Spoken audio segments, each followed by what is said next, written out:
Ma femme est partie pour une semaine avec son amant et m'a dit de demander le divorce si cela ne me plaisait pas. Quand elle est revenue, bronzée et souriante, j'ai calmement montré les papiers du divorce sur la table et ses valises faites. Son visage s'est vidé instantanément. Je lisais des courriels professionnels sur mon ordinateur portable quand Mélissa est entrée dans le salon avec ce regard sur son visage. Vous savez, ce regard, cette expression qui dit « ce qui va suivre n'est pas sujet à discussion ». C'était mardi soir, juste après 20h. Nous venions de finir de dîner en silence, comme la plupart des soirs depuis un mois. Elle avait passé tout le repas sur son téléphone, souriant à l'écran, tapant des messages pendant que son plat refroidissait. Elle se tenait là, les bras croisés, éclairée à contre-jour par la lumière du couloir. Et quand elle a parlé, sa voix avait ce même ton qu'elle utilisait pour annoncer qu'elle travaillerait tard. Décontractée, factuelle, comme si elle me disait qu'elle avait pris du lait au supermarché. Je pars en voyage la semaine prochaine. Je pars dimanche matin et je reviens le dimanche suivant. J'ai levé les yeux de l'écran, mettant l'ordinateur portable de côté. Quel voyage ? Un club de vacances à Marrakech. Des gens du travail y vont. Des gens. L'expression flottait dans l'air entre nous. Je savais exactement de qui elle voulait parler. Depuis 6 mois, un nom revenait plus que tout autre dans ses conversations. Un nom qui faisait briller ses yeux d'une manière qu'il n'avait plus fait pour moi depuis plus longtemps que je ne voulais m'en souvenir. Stéphane y va, ai-je demandé, en gardant ma voix neutre. Elle n'a même pas hésité. N'a pas détourné le regard. N'a pas montré la moindre lueur de malaise. C'est lui qui a organisé, en fait. Lui, Julie et quelques autres du service créatif. 1 semaine, 7 jours. Elle annonçait, sans demander, qu'elle serait partie pendant 1 semaine entière avec le type dont je l'avais vu se rapprocher progressivement au cours des 6 derniers mois. Le type dont les textos la faisaient sourire à table. Le type avec qui elle était restée tard au travail plus de fois que je ne pouvais les compter. Le type dont le nom revenait plus souvent dans la conversation que le mien. Tu es en train de me dire que tu pars pour un voyage d'1 semaine à Marrakech avec Stéphane, ai-je dit lentement. Et tu m'en informes seulement maintenant ? Elle a levé les yeux au ciel. Elle a littéralement levé les yeux au ciel en me regardant. Ce n'est pas comme ça. Nous sommes collègues. Des adultes peuvent partir en voyage ensemble sans que ce soit un drame. Quand avez-vous organisé ça ? Il y a 3 semaines. 3 semaines. Elle le savait depuis 3 semaines et avait décidé de me le dire maintenant, la semaine avant son départ. Je me suis redressé. Et tu n'as pas pensé à le mentionner avant, ou à me demander si j'étais à l'aise avec ça ? C'est là que son expression a changé. La fausse patience a disparu, remplacée par quelque chose de plus froid. Demander ? Je ne te demande pas la permission, Antoine. J'y vais. Si tu as un problème avec mes décisions, alors demande le divorce. Les mots flottaient dans l'air entre nous. Elle l'a dit si nonchalamment, comme si elle me mettait au défi de réagir, comme si elle s'attendait à ce que je recule et que je m'excuse de l'avoir même questionné. Je l'ai regardé, je l'ai vraiment regardé, et quelque chose a fait tilt. Ce n'était pas la femme que j'avais épousée. Ou peut-être que si. Et j'avais simplement été trop aveugle pour le voir. Le manque de respect, la froideur, le manque total de considération, tout cela s'était accumulé depuis des mois. Je n'ai pas crié, je ne me suis pas disputé. J'ai simplement hoché lentement la tête. D'accord.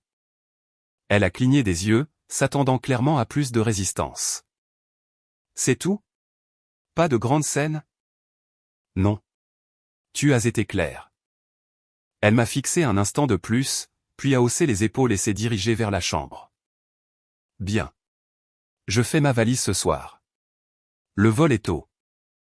Je l'ai regardée partir, je l'ai entendue sortir les valises du placard, fredonnant pour elle-même comme si elle n'avait pas le moindre souci au monde, comme si elle n'avait pas juste jeté notre mariage sur la table avant de s'en détourner. J'ai pris mon téléphone, mais je ne pensais plus au travail. Je pensais, je planifiais. Elle voulait prendre des décisions unilatérales concernant notre mariage. Très bien. On pouvait jouer à ce jeu à 2. Alors que j'étais assis dans le salon silencieux, l'écoutant fredonner dans la chambre comme si elle préparait ses bagages pour les meilleures vacances de sa vie, mon esprit est revenu au moment où les choses ont commencé à changer. C'était il y a 6 mois, presque jour pour jour. Je pouvais le situer exactement. Mars. Mélissa est rentrée du travail un mardi et a mentionné une nouvelle recrue dans son service. Nous étions dans la cuisine. Je préparais le dîner, elle se versait un verre de vin. Stéphane Hénin a rejoint l'équipe aujourd'hui, a-t-elle dit en prenant une gorgée. Enfin, quelqu'un avec une vraie vision. Les idées qu'il a lancées pendant la réunion étaient incroyables. Je n'y ai pas prêté beaucoup d'attention à l'époque. Les gens parlent de leurs collègues, s'enthousiasment pour les nouveaux membres de l'équipe qui apportent une énergie nouvelle. Mais ensuite, son nom a continué à revenir tous les 2 ou 3 jours. Une autre histoire sur Stéphane. Stéphane a suggéré une nouvelle approche pour la campagne de printemps. Stéphane a emmené tout le monde dans ce restaurant incroyable sur l'avenue Montaigne. Stéphane a fait une blague lors de la réunion trimestrielle qui a fait mourir de rire tout le monde. Stéphane pense que nous devrions réorienter la stratégie de communication. En avril, j'ai commencé à remarquer d'autres changements. Des choses subtiles au début. Elle faisait plus d'efforts sur son apparence pour le travail. De plus belles tenues. Pas seulement professionnelle, mais élégante. Plus de maquillage qu'à son habitude. Les cheveux coiffés avec plus de soin, mis en forme au lieu d'être simplement attachés en arrière. Tu es très jolie, lui ai-je dit un matin alors qu'elle s'inspectait dans le miroir du couloir pour la 3e fois. Elle m'a à peine jeté un regard. J'essaie juste de maintenir des standards professionnels. Standards professionnels. L'expression m'a paru étrange même à ce moment-là. Elle travaillait dans la même entreprise depuis 5 ans. Pourquoi les standards professionnels exigeaient-ils soudainement des chemisiers de créateurs et 45 minutes devant le miroir? Les soirées tardives ont commencé en mai. Elle m'envoyait un texto vers 17h, disant qu'elle devait rester tard. Juste quelques heures, disait-elle. Puis c'est devenu régulier. 2 fois par semaine, puis 3 fois. Les textos arrivaient à 17h, puis elle ne rentrait pas avant 20h, parfois 20h30, parfois plus tard. Gros projet, ai-je demandé un soir où elle est finalement rentrée à 20h30, laissant tomber son sac à main sur le comptoir avec un soupir qui semblait plus exalté qu'épuisé. Oui, Stéphane et moi travaillons ensemble sur les rapports trimestriels. Tu sais comment c'est. Ça prend une éternité pour que tout soit parfait. J'ai hoché la tête. Mais ce qui m'a frappé, c'est la formulation. Stéphane et moi, pas l'équipe. Pas, nous avions une échéance. Pas même, je devais rester tard. C'était toujours, Stéphane et moi, comme s'ils formaient une unité, un partenariat. J'ai essayé de lui en parler une fois. Nous étions dans la cuisine un samedi matin fin mai. Elle préparait du café, s'apprêtant à partir pour un autre brunch avec des amis qui allait mystérieusement durer 6 heures. Est-ce que tout va bien entre nous, ai-je demandé. Elle m'a regardé comme si je venais de demander si la terre était plate. Une incompréhension totale mêlée d'agacement. Pourquoi me demandes-tu ça? Tu sembles distante ces derniers temps. On se parle à peine. Tu es toujours occupée, toujours en train de sortir, toujours à travailler tard. Je ne suis pas distante, je suis occupée. Il y a une différence, Antoine. Elle a prononcé mon nom comme si c'était une accusation. J'ai une carrière. J'ai des amis. J'ai une vie en dehors de cette maison. Mais ce n'était pas juste de l'occupation. Je comprenais ce que c'était d'être occupé. Je travaillais moi-même 60 heures par semaine. Mais les gens occupés trouvent quand même du temps pour leurs conjoints. Ils ont encore des conversations qui vont au-delà de la logistique des factures, des courses et de savoir à qui c'est le tour de sortir les poubelles. Ils vous regardent encore comme s'ils étaient heureux de vous voir quand vous entrez dans une pièce. Elle avait arrêté de me regarder comme ça il y a des mois.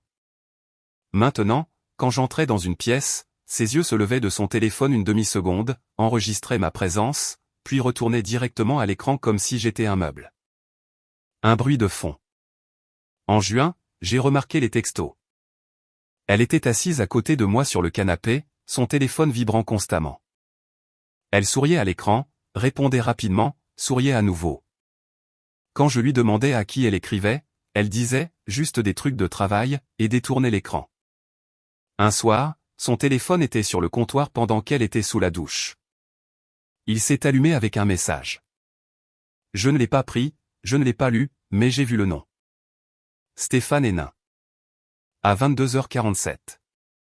Des trucs de travail. En juillet, nous avions cessé toute connexion physique. Elle se couchait tard, après que je me sois déjà endormi. Elle se réveillait tôt et était partie avant que je me lève. Le week-end, elle trouvait des raisons d'être occupée, des courses, des rendez-vous avec des amis. Soudain, elle avait une vie sociale très active qui ne m'incluait pas.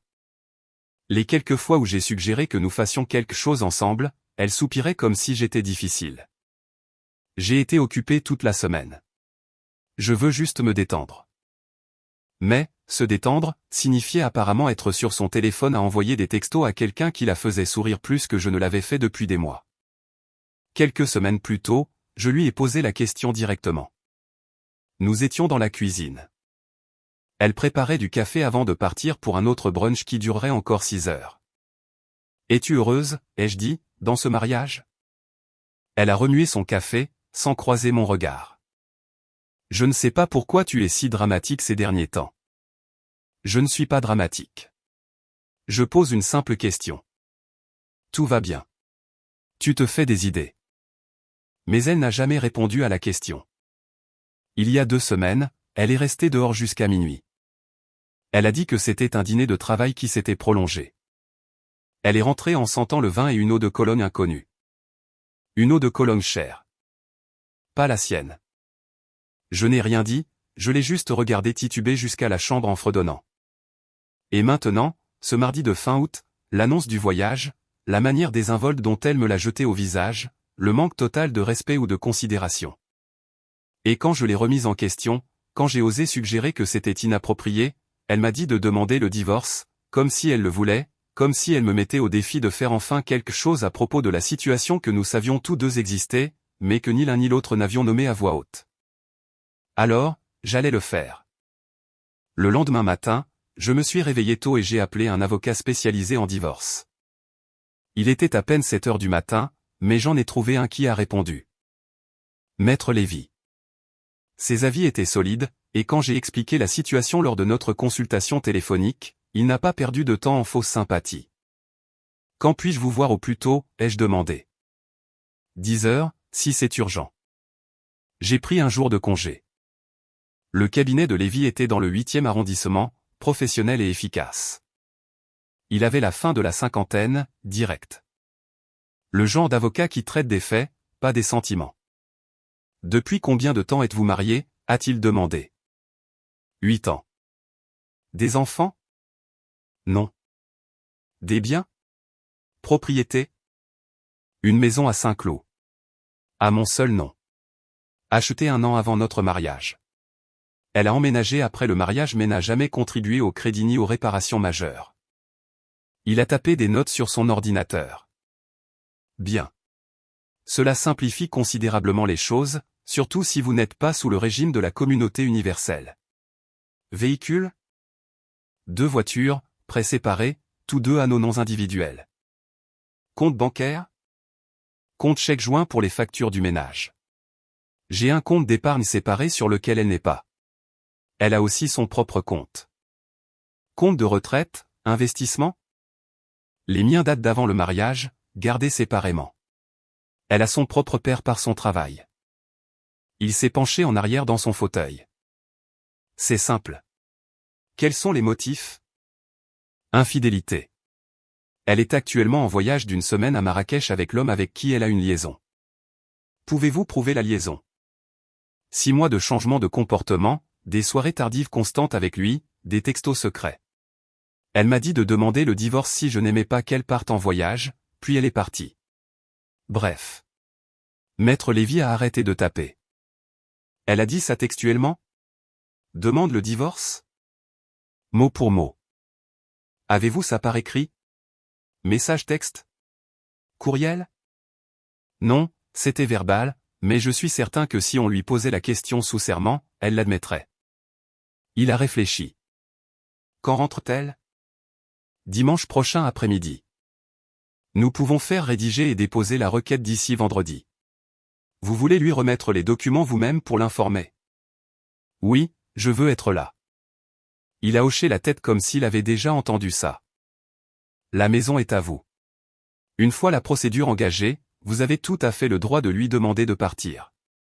Si elle refuse, vous pouvez faire intervenir la police. Compris. Encore une chose, monsieur Nicolas. Elle sera probablement en colère et irrationnelle. N'entrez pas dans son jeu au-delà du nécessaire. Ne la laissez pas vous provoquer à dire quelque chose qui pourrait être utilisé plus tard.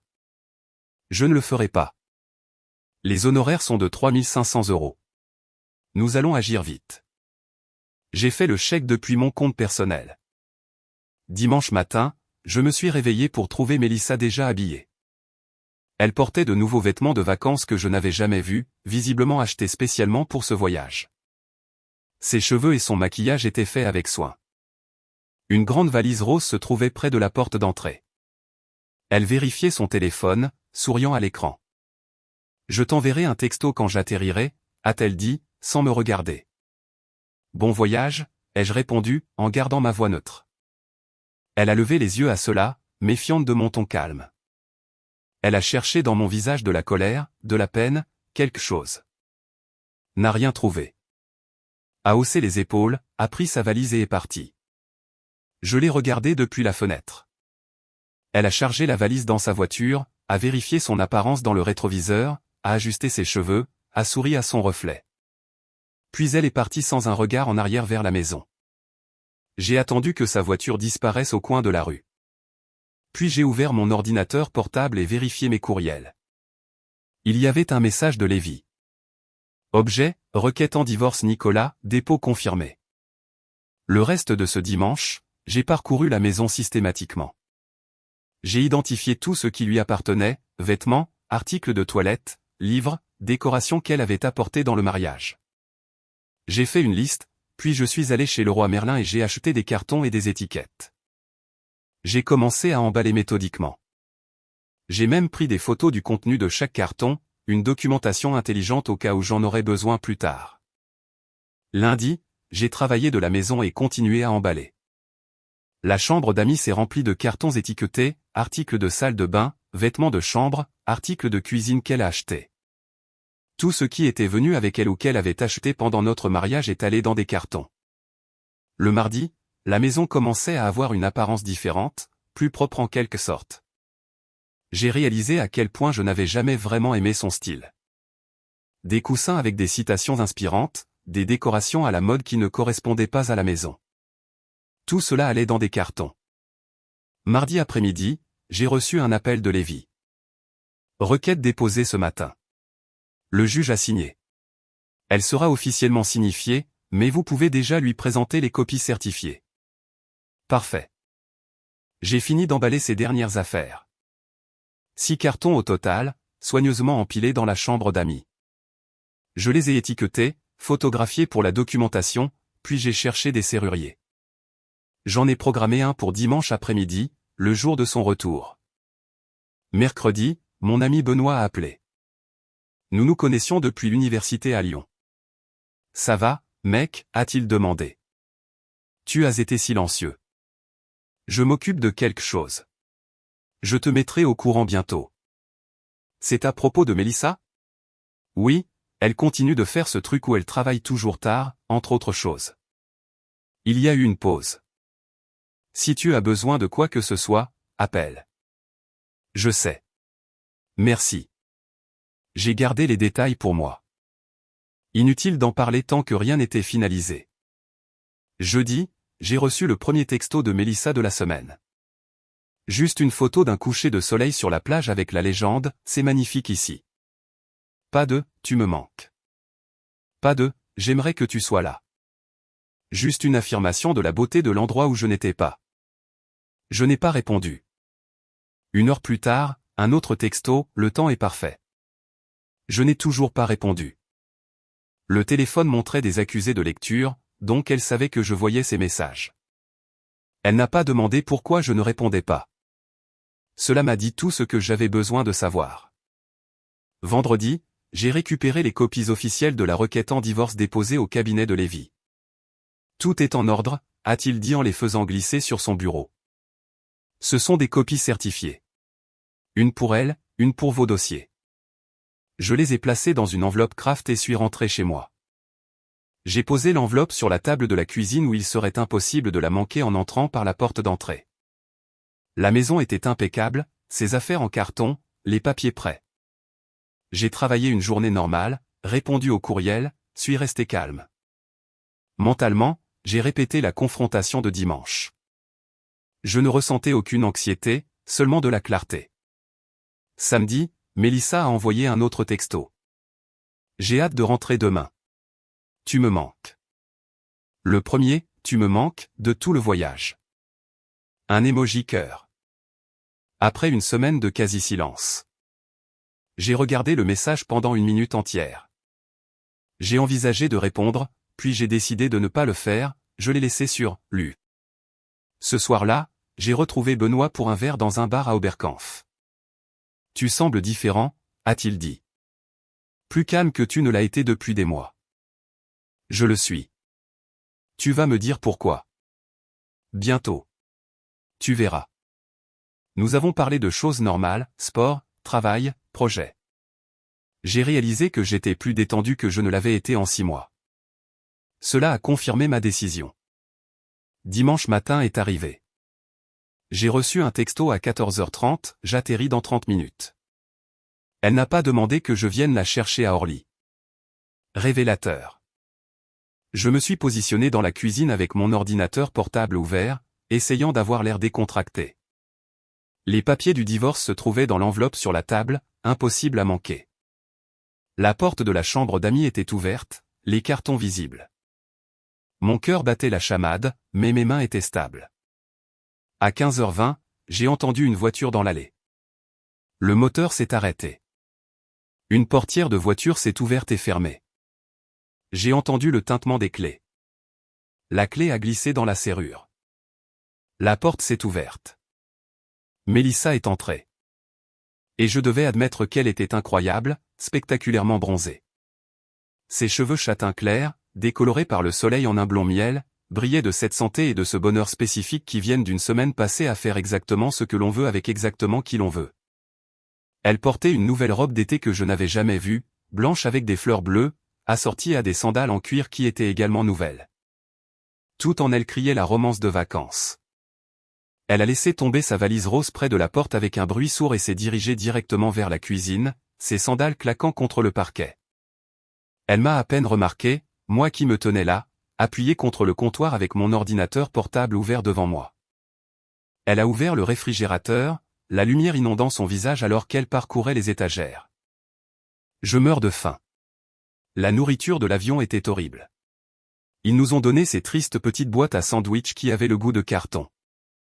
Elle a fouillé, a sorti un récipient de restes de pâtes, a attrapé une fourchette dans le tiroir et a commencé à manger directement dans le récipient. Elle n'a pas pris la peine de le réchauffer. Elle est juste restée là, contre le comptoir opposé, à manger des pâtes froides comme si l'endroit lui appartenait. Complètement à l'aise, complètement détendue.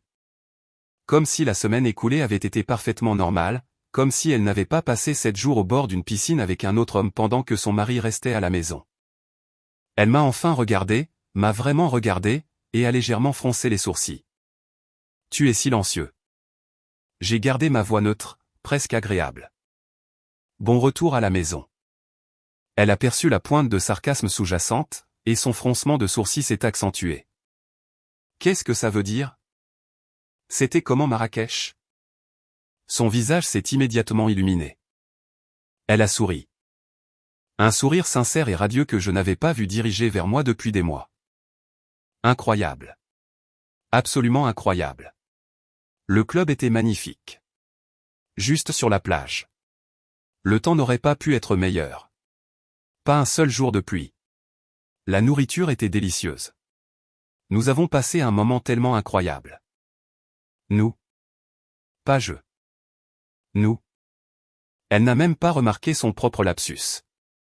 Content que tu te sois amusé, ai-je dit. Elle a pris une autre bouchée de pâte, se penchant en arrière contre le comptoir, son langage corporel complètement détendu.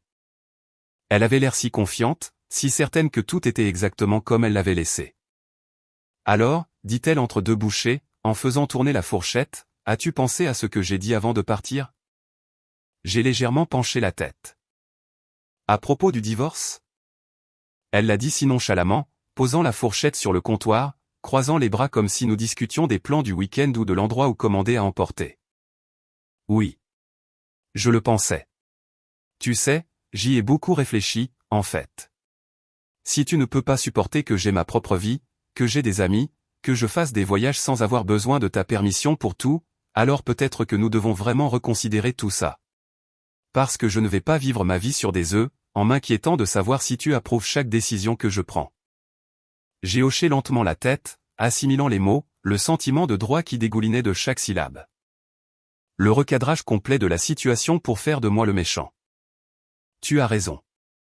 Elle a cligné des yeux, s'arrêtant en plein geste pour attraper le récipient de pâte. Quoi? Tu as raison. Nous devrions tout reconsidérer. Elle a ri, mais cela semblait incertain, nerveux, comme si elle venait de réaliser que le sol sous ses pieds n'était pas aussi solide qu'elle le pensait. D'accord, alors qu'est-ce que ça veut dire, exactement? J'ai fait un geste vers la table de la cuisine derrière elle, où l'enveloppe Kraft était bien en vue. Vois par toi-même. Elle s'est retournée lentement, confuse. Ses yeux ont balayé la cuisine, se sont posés sur l'enveloppe Kraft au centre de la table. Son expression est passée de la confusion à l'inquiétude, puis à quelque chose qui ressemblait presque à de la peur. Elle a posé délicatement le récipient de pâte, comme si elle bougeait au ralenti. A marché jusqu'à la table. Sa main a hésité au-dessus de l'enveloppe avant de la prendre. Elle l'a tenue un moment, la fixant, avant d'ouvrir le rabat. Elle a sorti les papiers.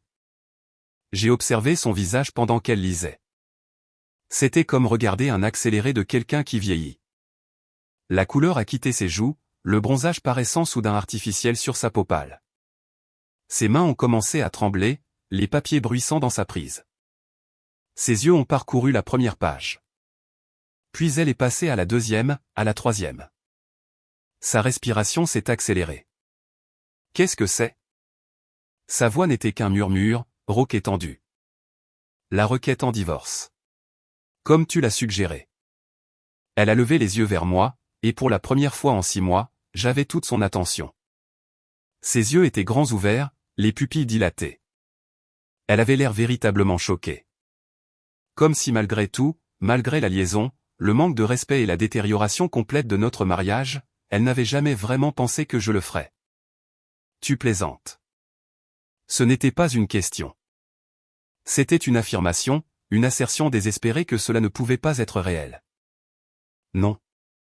Sa voix est montée, se brisant légèrement. C'est de la folie. Tu ne peux pas, juste tu ne peux pas. Elle n'a même pas pu finir sa phrase. Ses mains tremblaient si fort que les papiers claquaient. Je peux. Et je l'ai fait. Elle a relu les papiers, plus lentement cette fois, comme si elle avait peut-être mal compris la première fois. Comme s'ils allaient peut-être dire quelque chose de différent si elle regardait plus attentivement. Ses mains tremblaient toujours. Une larme a coulé sur sa joue, laissant une trace dans son maquillage. Ils sont déposés. Elle a regardé le tampon en haut de la première page. Le sceau officiel du tribunal. Tu as déposé ça pendant que j'étais parti. Tu les as vraiment déposés. Mercredi. Mercredi? Sa voix a monté d'une octave. Mercredi? Je n'étais parti que depuis 3 jours. 3 jours. Et elle s'est arrêtée, secouant la tête comme pour chasser la réalité. Tu m'as dit de demander le divorce si tes choix ne me plaisaient pas. Tes choix ne m'ont pas plu. Nous y voilà. Elle a claqué les papiers sur la table, assez fort pour faire vibrer le bois. Je ne pensais pas que tu le ferais vraiment. Les gens disent des choses quand ils sont en colère. Tu sais ça. On dit des choses dans le feu de l'action qu'on ne pense pas. Tu n'étais pas en colère. Tu étais complètement calme. Factuel, même. Tu pensais chaque mot. Elle a ouvert la bouche, l'a refermée, a réessayé. C'est fou. Tu jettes 8 ans par la fenêtre pour un seul voyage. Je ne jette rien. C'est toi qui l'as fait en allant à Marrakech avec ton petit ami. Stéphane n'est pas mon petit ami. C'est un collègue. Il ne s'est rien passé. Je l'ai juste regardé, sans argumenter, sans débattre. Le mensonge était si évident qu'il ne méritait pas de réponse. Elle a dû voir quelque chose dans mon expression car son ton a changé, est devenu défensif. C'est exactement pour ça que j'avais besoin d'espace. Tu es paranoïaque. Tu m'étouffes depuis des mois. Je t'étouffe en te demandant où tu étais à 22 heures? En suggérant qu'on passe les week-ends ensemble? Oui, je suis terrible. Elle a passé les mains dans ses cheveux. Écoute, on peut en parler. Régler ça. Thérapie, peu importe. Mais le divorce? C'est extrême. Ce qui est extrême, c'est de dire à ton mari de demander le divorce, puis d'être choqué quand il fait exactement ça. Elle m'a regardé comme si elle me voyait pour la première fois. Peut-être que c'était le cas. Peut-être s'était-elle tellement habituée à ce que j'accepte tout ce qu'elle faisait que l'idée de conséquences ne lui avait jamais traversé l'esprit. Où sont mes affaires? A-t-elle demandé soudainement, regardant autour d'elle.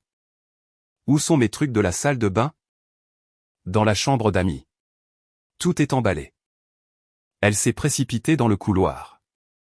J'ai entendu la porte s'ouvrir, puis son hoquet de surprise. Elle est revenue, la colère remplaçant le choc. Tu as emballé mes affaires? Tu n'en avais pas le droit. Ce sont tes affaires. Tu en auras besoin quand tu partiras. Quand je partirai? C'est aussi ma maison. En fait, non. Son visage est devenu rouge. Nous sommes mariés. Nous vivons ici ensemble. La maison est à mon nom. Achetée avant notre mariage. Tu n'as jamais contribué au crédit, à la taxe foncière, à l'assurance ou aux réparations majeures. Vérifie avec ton avocat si tu veux. Le mien l'a déjà confirmé. Elle respirait fort maintenant. Et alors? Tu me mets à la porte? Comme ça? Tu as jusqu'à demain matin pour trouver où aller. Après ça, les serrures seront changées. Tu ne peux pas faire ça. Je peux, et je le ferai. Elle a attrapé son téléphone dans sa poche, ses mains tâtonnant. J'appelle ma mère. Vas-y. 20 minutes plus tard, la sonnette a retenti. Sec, insistant. 3 coups rapides sur le bouton. Mélissa a presque couru pour répondre. J'ai entendu sa voix se briser en ouvrant la porte. Maman, elle est tombée dans les bras de sa mère avant de pouvoir finir sa phrase. Patricia est entrée dans la maison comme un front orageux, un bras autour des épaules de sa fille, ses yeux me cherchant déjà dans la pièce. Quand elle m'a trouvé debout, calmement, dans l'embrasure de la porte de la cuisine, son expression aurait pu geler le feu.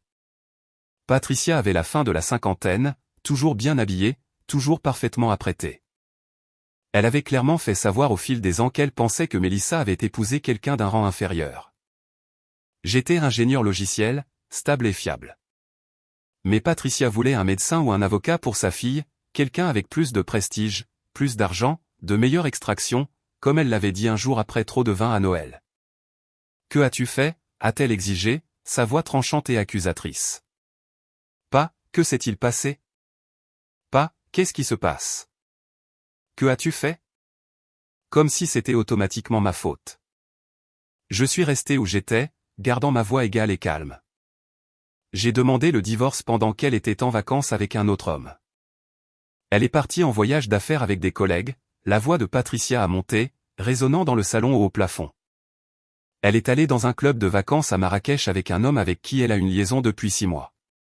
Quand je me suis opposé à ce voyage, elle m'a dit de demander le divorce si cela ne me plaisait pas. Alors, j'ai fait exactement ça. Mélissa pleurait plus fort maintenant, le mascara coulant sur son visage en traînée sombre, ses épaules secouées de sanglots.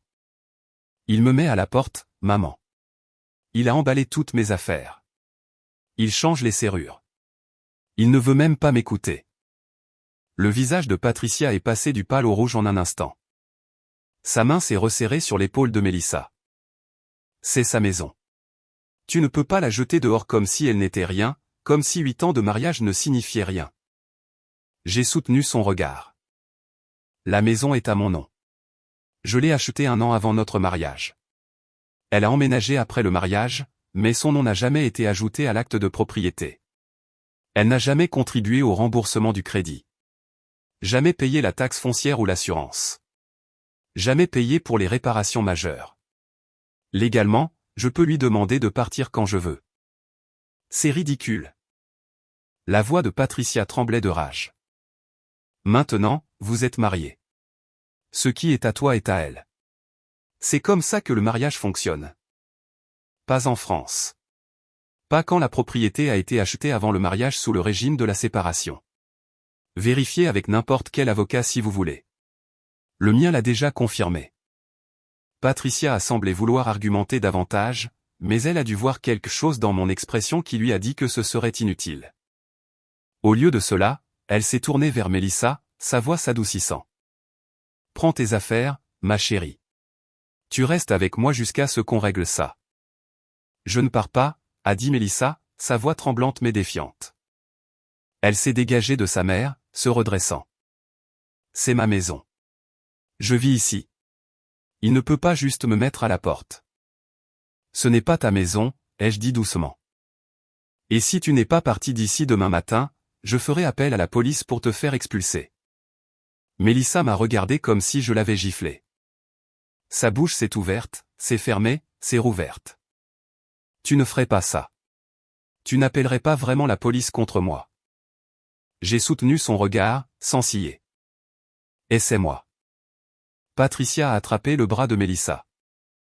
Allez. Laisse-le s'asseoir ici seul avec ses papiers. On verra ce que ça donne. Elles sont allées dans la chambre d'amis. Je les ai entendues déplacer des cartons, parler à voix basse et en colère. 20 minutes plus tard, elles chargeaient la voiture de Mélissa. Plusieurs allers-retours. Je regardais depuis la fenêtre. Je n'ai pas aidé. Je n'ai pas parlé. Mélissa est revenue une dernière fois. Ses yeux étaient rouges. Le mascara striait ses joues. J'espère que tu sais que tu fais la plus grosse erreur de ta vie, a-t-elle dit. Je ne pense pas. Tu vas le regretter. Probablement pas. Elle m'a fixé, cherchant une fissure dans mon sang-froid. N'en a trouvé aucune. Puis elle s'est retournée et est sortie, claquant la porte derrière elle. J'ai regardé par la fenêtre pendant qu'elle chargeait les derniers cartons. Patricia a mis son bras autour des épaules de Mélissa. Toutes deux pleuraient maintenant. Elles sont parties. J'ai pris mon téléphone et j'ai appelé le serrurier. Dans combien de temps pouvez-vous être là? 1h30, monsieur. Parfait. Le serrurier a terminé vers 19h ce soir-là. Nouvelle serrure, nouvelle clé. Je les ai testées 2 fois. Tout est en ordre, a-t-il dit en rangeant ses outils. Ces anciennes clés ne fonctionneront plus. Après son départ, j'ai commandé à dîner et je me suis assis avec une bière. La maison semblait différente. Plus légère, en quelque sorte, comme si un poids que je portais depuis des mois avait enfin été levé. Mon téléphone a commencé à vibrer vers 20h. Mélissa. Je l'ai laissé aller à la messagerie vocale. Il a vibré à nouveau 2 minutes plus tard. Encore. Au 5e appel, j'ai répondu. Quoi? Sa voix était plus calme maintenant, contrôlée. Elle avait probablement passé les dernières heures à élaborer une stratégie avec sa mère. Nous devons parler. Non. S'il te plaît, écoute-moi. Je pense qu'il y a eu un énorme malentendu. Il n'y en a pas eu. Est-ce que je peux venir juste pour qu'on parle face à face? Non. Pourquoi es-tu si têtu à ce sujet? J'ai presque ri. Têtu? C'est le mot que tu choisis. J'ai fait une erreur, d'accord? Je n'aurais pas dû dire ce que j'ai dit. J'étais contrarié et j'ai parlé sans réfléchir. Tu n'étais pas contrarié. Tu étais froide et calculatrice. Tu pensais chaque mot. Ce n'est pas vrai. Je t'aime. Je ne veux pas que ce mariage se termine. C'est drôle comme tu m'aimes soudainement maintenant qu'il y a des conséquences. Elle est restée silencieuse un moment. Que veux-tu de moi? Des excuses? D'accord. Je suis désolé. Je suis désolé pour le voyage, pour ce que j'ai dit. Pouvons-nous s'il te plaît en parler comme des adultes? Nous parlons. Je te dis que le divorce aura lieu. Tu es contrarié. Rien d'autre à discuter. Tu vas vraiment jeter 8 ans par la fenêtre pour une seule dispute? Ce n'était pas une seule dispute. C'était 6 mois où tu as privilégié un autre homme à ton mari. La dispute n'a été que le point de rupture. Il ne s'est rien passé avec Stéphane. Ça ne m'intéresse plus. Silence. Ça l'a touché.